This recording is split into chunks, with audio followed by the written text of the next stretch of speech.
سيئات أعمالنا من يهده الله فلا مضل له ومن يضلله فلا هادي له ونشهد أن لا إله إلا الله وحده لا شريك له ونشهد أن سيدنا ومولانا محمدا عبده ورسوله أرسله الله تعالى إلى كافة الناس بشيرا ونذيرا وداعيا إلى الله بإذنه وسراجا منيرا أما بعد فأعوذ بالله من الشيطان الرجيم بسم الله الرحمن الرحيم يا أيها الذين آمنوا اتقوا الله حق تقاته ولا تموتن إلا وأنتم مسلمون وقال الله تعالى في مقام آخر فاتقوا الله ما استطعتم عن معاذ بن جبل رضي الله تعالى عنه قال قال رسول الله صلى الله عليه وسلم اتق الله حيثما كنت وأتبع السيئة الحسنة تمحها وخالق الناس بخلق حسن أو كما قال النبي صلى الله عليه وسلم صدق الله مولانا العظيم وصدق رسوله النبي الأمي الكريم ونحن على ذلك من الشاهدين والشاكرين والحمد لله رب العالمين يا شان پیارے نبی حق نے عطا کی سروری معراج سے بھی بردری بلغ العلا بکمالی ظلمات کی جب کفر کی شرک و دلالت بت گری ایمان کی روح پھونک دی کشفت تجا بجمالی اسلام کی دعوت بھی دی تکلیف بھی اس نے سہی جس نے دعا دشمن کو دی حسنت جمیع خصالی ایک دم دنیا میں بچی آواز یہ آنے لگی پڑھ لو درود امتی صلو علیہ وآلہ سلام علی خیر الانام وسیدی حبیبی الہ العالمین محمدی بشیر نذیر ہاشمی مکرمی عطوف رؤوف میسم ما باحمدی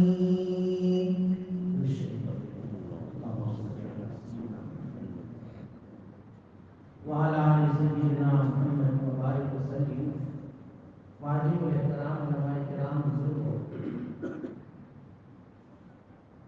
حضرت معاذ بن جبل رضی اللہ تعالیٰ عنہ کو نبی کریم صلی اللہ علیہ وسلم نے 3 نصیحتیں دی. آپ علیہ السلام نے احادیث کے اندر بعض مرتبہ بعض صحابہ کو مخاطب کر کے نصیحتیں کی، بہت تاکید سے کی. ویسے تو اللہ کے نبی کا ہر کلام ہر بات نصیحت ہے، متوجہ کر کے کوئی بات کی طرف توجہ دلائی جاتی ہے تو اس کی اہمیت بہت زیادہ ہوتا ہے. جیسے کہ حضرت ابو ذر غفاری رضی اللہ تعالیٰ عنہ فرماتے ایک مرتبہ اللہ کے نبی نے مجھے بلایا اور فرمایا ابو ذر میں کچھ نصیحتیں تجھے کرتا ہوں, اس کو غور سے سننا, توجہ دینا اور اس پر عمل کرنا. ابو ذر فرماتے ہیں بالکل الرٹ ہو گیا کہ اللہ کے نبی ابھی کچھ فرمائے گے, لیکن کچھ نہیں کہا, بس یہ کہہ کر بات ختم کر دی. جب دوسرا دن آیا اللہ کے نبی نے پھر بلایا, ابو ذر میں کچھ باتیں کہنا چاہتا ہوں, غور سے سنو, توجہ سے سنو, اس پر غور و تدبر کرنا اور اس پر عمل کرنا. پھر میں نے جو ہے برابر آپ کی طرف متوجہ ہو گیا, لیکن اللہ کے نبی نے اس دن بھی کچھ نہیں کہا. ابو ذر فرماتے 6 دن مسلسل اللہ کے نبی مجھے یہی کہتے رہے اور کچھ نصیحت نہیں کی, بس اس طرح کی بات کہہ کر خاموش ہو جاتا. 7واں دن آیا تب نبی کریم صلی اللہ علیہ وسلم نے نصیحتیں کی. ان میں سے پہلے نصیحت یہی ہے جو حضرت معاذ کو کی کہ اے ابو ذر اپنے ظاہر اور باطن میں تقوی اختیار کر لیں. پہلی نصیحت. دوسری نصیحت بھی وہی تھی جو حضرت معاذ بن جبل کو یہاں کر رہے ہیں کہ اگر بشریت کے تقاضے کی بنیاد پر کوئی گناہ ہو گیا, انسان ہے, گناہ ہو جاتا ہے, خطا ہو جاتی ہے, تو ہو گیا تو اس پر کوئی نیکی کر لینا, گناہ کے بعد توبہ کر لینا, نیکی کر لینا. یہ نیکی یہ توبہ اس گناہ کو مٹا دیتا ہے. یہ نصیحت کی.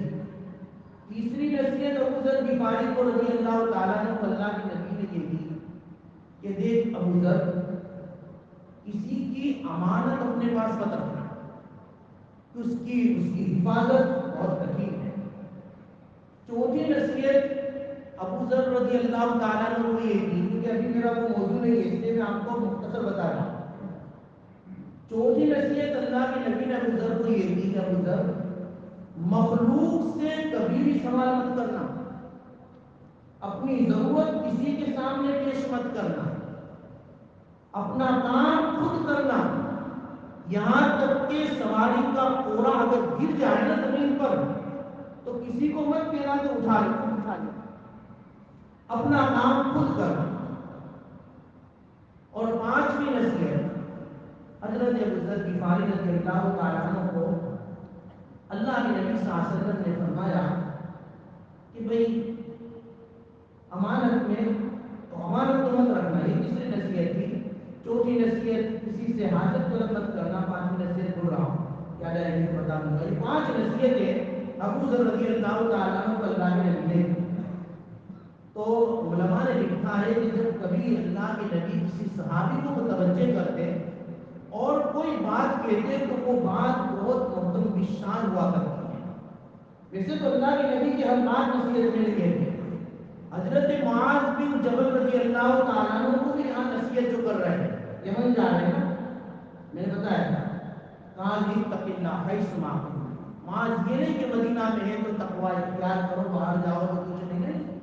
دنیا کے کسی بھی کونے میں جاؤ, ہندوستان میں رہو, پاکستان میں رہو, بنگلہ دیش میں رہو, کہ افریقہ میں رہو, کہ کینیڈا رہو, دنیا کی کسی بھی کنٹری میں رہو, کسی بھی علاقے میں رہو اور کسی بھی جگہ میں رہو, اللہ سے ڈرنا, تقوی اختیار کرو.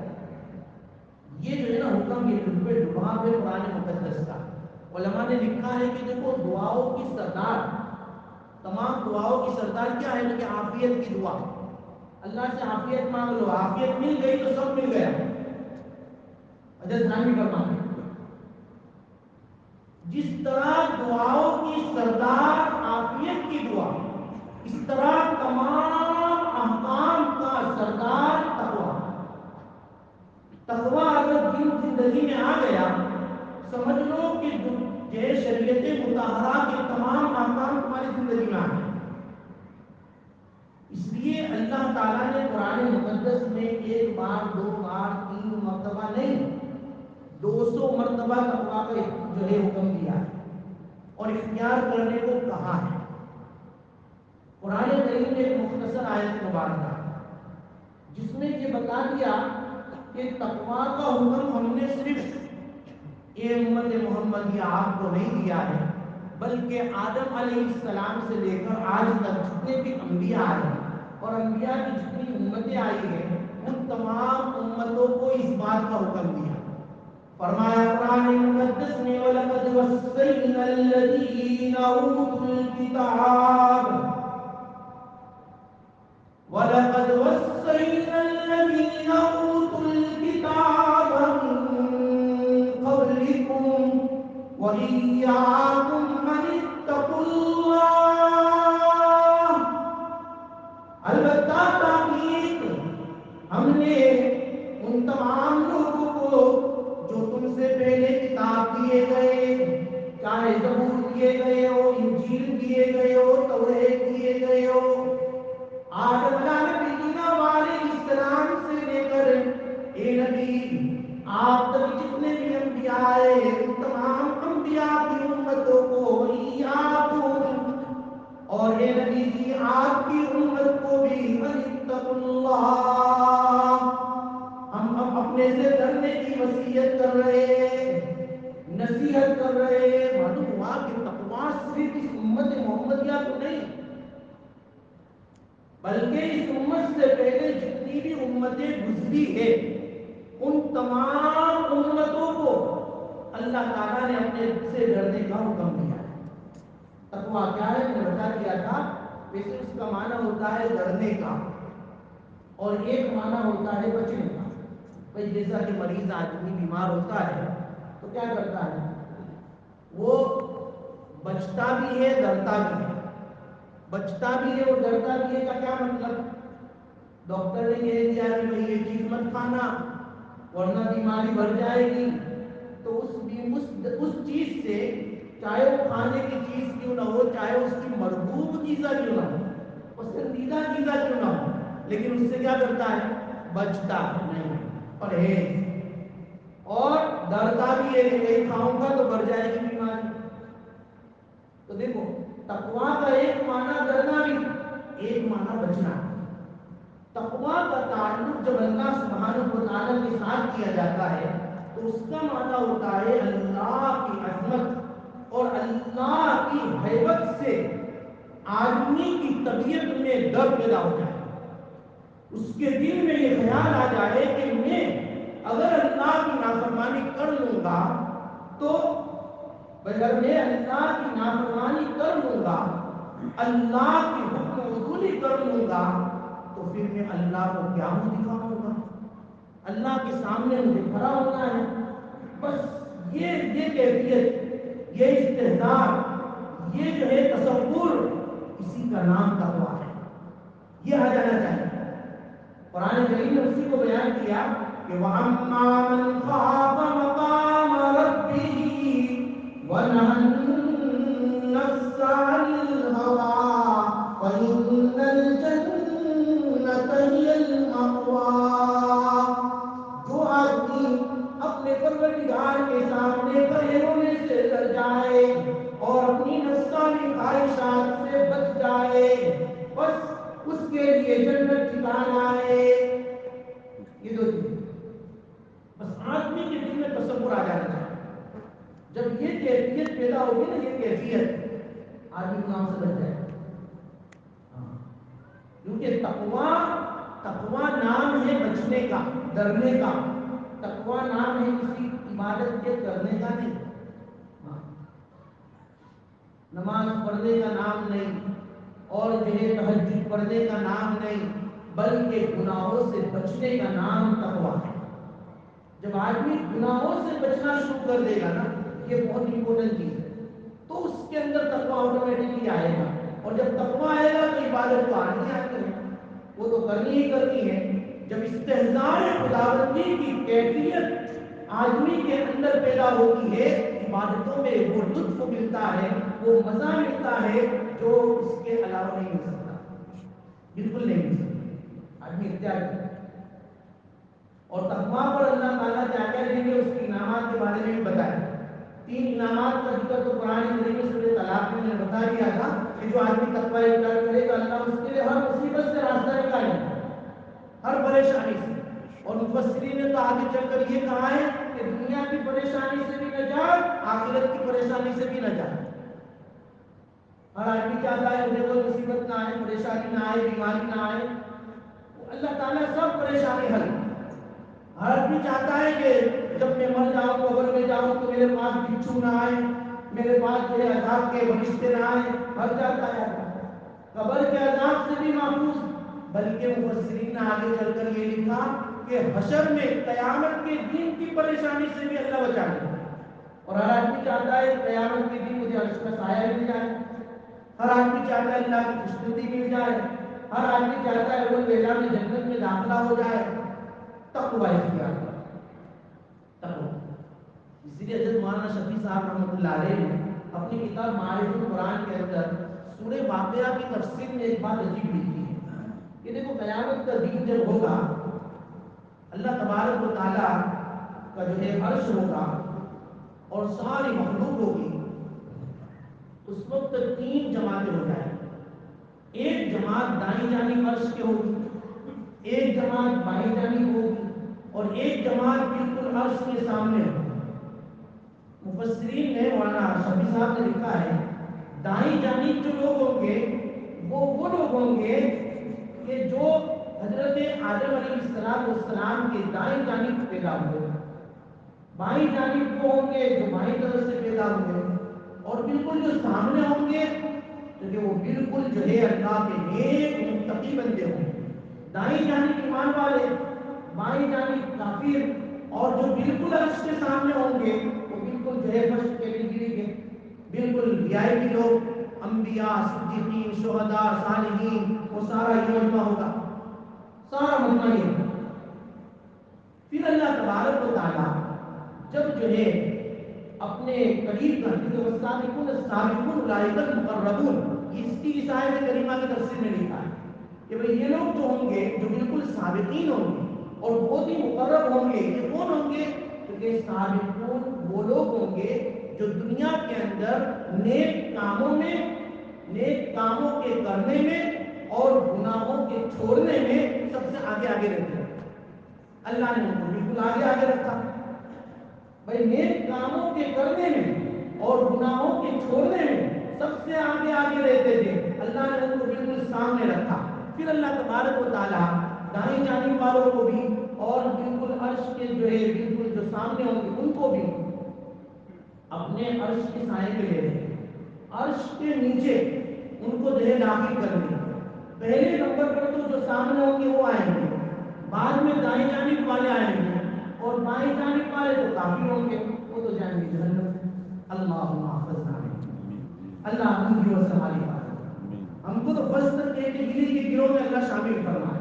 اب اس میں شامل ہونا ہو تو سابقون السابقون اولئک المقربون۔ اب مقرب کب بنیں گے؟ کہ مقرب کب جب بنیں گے جب دنیا میں نیک کاموں میں آگے ہوں گے اور گناہوں سے بچنے میں بھی آگے ہوں گے۔ یہ پریکٹس کرنا ہے، تو اسی کا نام متقی ہے کہ آدمی نیک کاموں میں بھی آگے رہے اور گناہوں کے جو ہے چھوڑنے میں بھی آگے رہے۔ یہ دو چیزیں اگر آدمی کے اندر آ گئی انشاءاللہ تعالیٰ اول وہلہ میں عرش کا سایہ نصیب ہو جائے گا، عرش کے نیچے جگہ مل جائے گی، اور عرش کے نیچے جو چلا گیا وہ بالکل محفوظ، کسی قسم کا کوئی غم اس کو نہیں ہوگا۔ ساری مخلوق پریشان ہوگی لیکن یہ مزے میں ہوگی کیونکہ ان کو عرش کا سایہ مل گیا، عرش کے نیچے ان کو جگہ مل گئی، اب یہ بچے ہوئے۔ اللہم اجعلنا منہم، اللہ ان جماعتوں میں ہمارا شمار کرے۔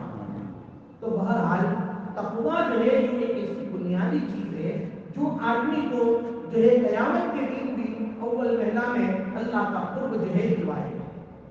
تو ایک مصیبت سے نجات، دوسرا وَيَرْزُقُ مِنْ حَيْثُ لَا يَحْتَسِبُ بتایا تھا کہ بھئی اللہ تعالیٰ جو ہے بے حساب بلکہ وہم و گمان میں بھی نہیں ہوگا، ایک اس طرح سے رزق اللہ تعالیٰ دے گا۔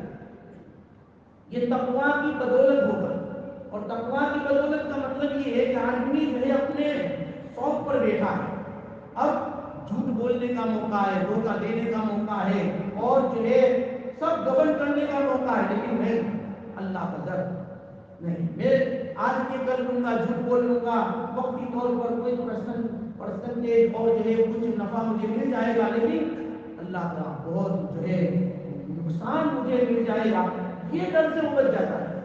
تو پھر اللہ تعالیٰ اس ڈر کی بنیاد پر اس کو ایسی طرح رزق دیتے ہیں کہ اس کو وہاں بھی نہیں. جیسا کہ میں نے واقعہ بتایا تھا، لیکن وہ واقعہ بالکل جواب دے گیا تھا.